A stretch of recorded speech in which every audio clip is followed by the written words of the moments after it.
We instantly jump to part 2 and we start off with Byron Buxton. This is his core live series card. It drops down to an 88 overall from a 90 overall in MLB The Show 22. This card is going to be eligible for all seasons because it has the core set tagged to it on the top left. Byron Buxton to me is never a card you would want to go ahead and invest in, even if you think he can go ahead and hit high tier diamond, just because of his track record with injuries. You never know when it could be the last game that he plays that season, and that could definitely go ahead and devastate your profit margin. Continuing with Byron Buxton, we got ourselves Twins team captain Byron Buxton. This is different from his live series card. This is a 92 overall version of him. It's a flashback card and it belongs to set 1, so you're only going to be able to use this card in seasons 1 and 2. Once season 3 comes out, this card is no longer going to be eligible. I believe that this card is going to be part of Team Affinity season 1, as each and every single MLB team will most likely get a 92 overall diamond, whether it's a legend or a flashback, as in this case, that will represent their team as a team captain. Now, if I could steal your attention for just 1 second, I would greatly appreciate it if you went ahead and hit that like button, red subscribe button, turn on the notification bell, follow us on Twitch where we stream daily at 10 p.m. Eastern, and join the Discord. It's all inside the description. Make sure you guys go ahead and check it out. Now, I want you to look closely here. If you're looking at this squad and you give it a quick glance, you're gonna miss out on 2 important players. Let's go ahead and start from the right hand side. You have in the top right, playing right field in his secondary position, Riley Green. At first base, you have JD Davis. At second base, you have Gavin Lux. Catcher, Joey Bart. DH, two-way player, Shohei Ohtani. Center field, you have flashback, 72 overall, Brad Miller. He's part of the core set, which is interesting. Then you have Paul DeYoung playing short. And then at third base, set 1, 92 overall, Mike Lowell. Is this going to be another version of a Team Affinity card? Or is this going to go ahead and be a collection reward? Let's say, for example, I'm going to lean towards Team Affinity since the Miami Marlins currently don't have any spectacular star besides Jazz Chisholm that they can go ahead and give a diamond that would be extremely popular. So I'm going to go ahead and say that Team Affinity 1 is most likely going to be Legends and Flashbacks, and Mike Lowell is going to be one of them. And then looking at left field, set 1 once again, you get to see another new legend coming to the game in Greg Vaughn. This time around, although, he is a 91 overall instead of a 92 overall, so that leads me to ask the question of, is Team Affinity season 1 going to be all of them being 92 overalls, or are some going to differ and it'll be in the range of 90 to 92, for example? I apologize for continuing to switch where the camera is, but we have to. At the bench, we have Bubba Thompson playing left field. He is a core player. All of these guys, because they are live series players, are core players. Then you have Tucker Barnhart at catcher primary, Jason Vossler at third base primary, a free agent currently, and then Kelvin Guiterres playing third base, a free agent as well. Looking at the starting pitchers, you have Shohei Ohtani, 95 overall. My prediction is that this Shohei Ohtani is going to be the highest overall card in MLB The Show. It wouldn't make sense if we have another 95. There should be probably 94 overalls, but Shohei Ohtani to me is going to be the highest overall. Then you have Ryan Jensen from the Cubs, 65 overall bronze. Packy Naughton from the Cardinals, 62 overall common. Jose Ureña from the Rockies, 62 overall common. I feel like he's always a common. And then last but not least, Matt Crook from the Yankees, 59 overall common. We also had the pleasure of looking at Tigers team captain set 1, Miguel Cabrera. Now I want you guys to pay close attention to something here. He is a 92 overall, but he is a 92 overall designated hitter. Now you might be saying, why does the designated hitter primary position matter at all? Well, you do know that once you play a player at a secondary position, he's going to have penalties to his defense, and that will be the case if you play Miguel Cabrera at first or third base. Now he does give off boosts since he is a team captain, and tier 1 would be contact and batting clutch increased while fielding ability is decreased. And here you can have a look at how some of these team captain boosts will go ahead and also negate attributes rather than always increasing them. Looking at this squad right here, I'm not gonna lie to you all, you don't need to look closely because there is nothing that's really going to stand out at all, except maybe some candidates for maybe silver upgrades later on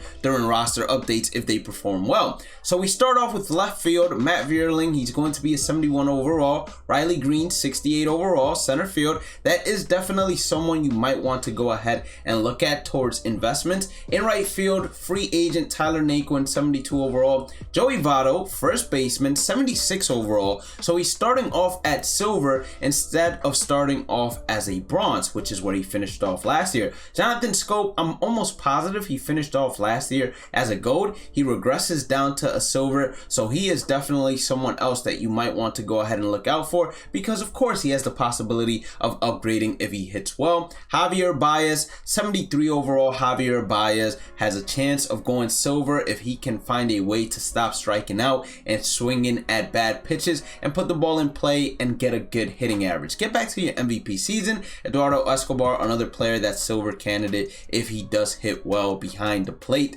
or at the plate, not behind it, because that means he would be catching. And then last but not least, you get to see Francisco Mejia, 72 overall. You can take a look at the bench and try to go ahead and decipher who that set one diamond is, but you possibly can't tell, and I highly doubt anyone would be able to put that together off of that little image right there. This Willie Mays card brings a unique opportunity for us to look at how captains are going to work, because you might have taken a quick glance at it and said, okay, that's going to be the San Francisco Giants captain, most likely Team Affinity Season 1 captain as well. Well, I don't think so, because if you look at the captain badge, it says 1950s and 1960s captain. So hitters from the 1950s and 1960s will be the ones that will receive the boost, dependent on how many hitters from those eras you have on your team. It's also a set 1 card, 92 overall.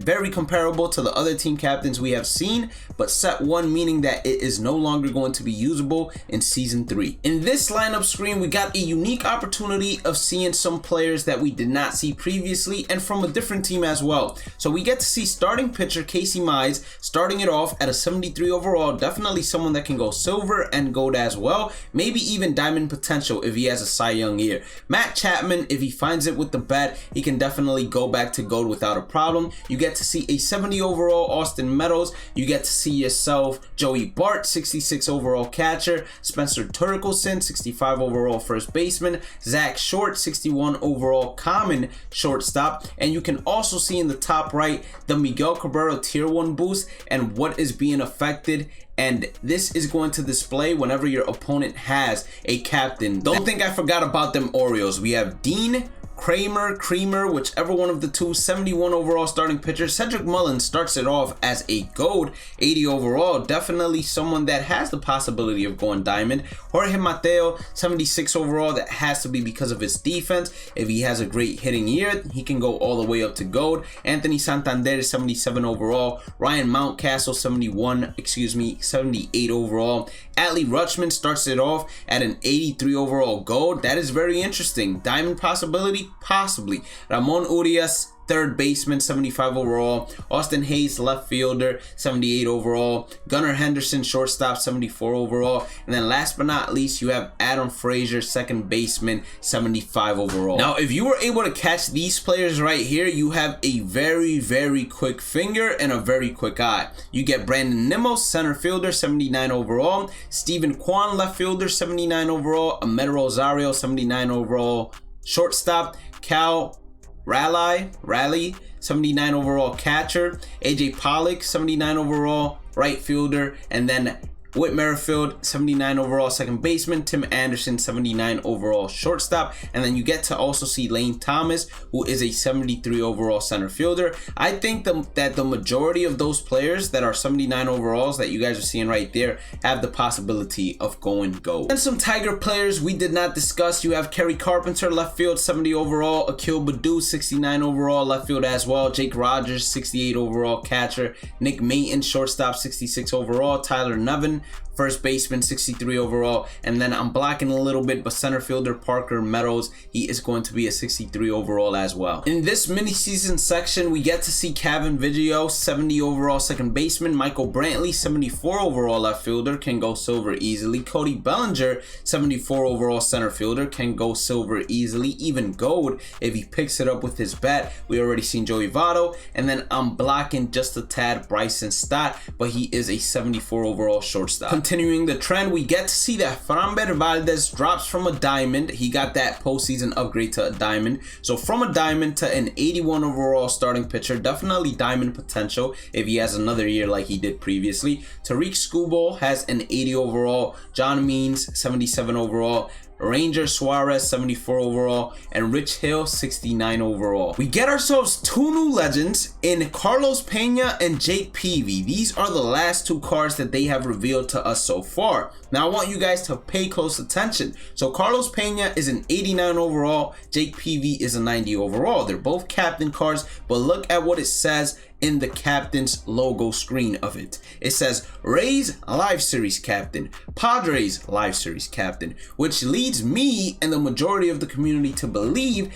that these captains right here are more than likely going to be the captains for collecting the Live Series players of those teams. And look very closely at the overalls. 89 overall Carlos Pena leads me to believe that most likely the Rays do not have any diamond player coming in as a Live Series player. But it is surprising as well to see Jake Peavy come in at a 90 overall, because that leads me to believe that the Padres possibly don't have a ton of Live Series diamond players coming as well. For example, the only lock that I can think about off the top of my head is going to be Manny Machado. Besides Manny Machado, I don't know whether or not they would give Fernando Tatis the benefit of the doubt, considering he did not play. But let me know your opinions there. Who do you think is going to be a diamond for the San Diego Padres? And if you did end up enjoying today's content, hit that like button, red subscribe button, notification bell so you don't miss another upload.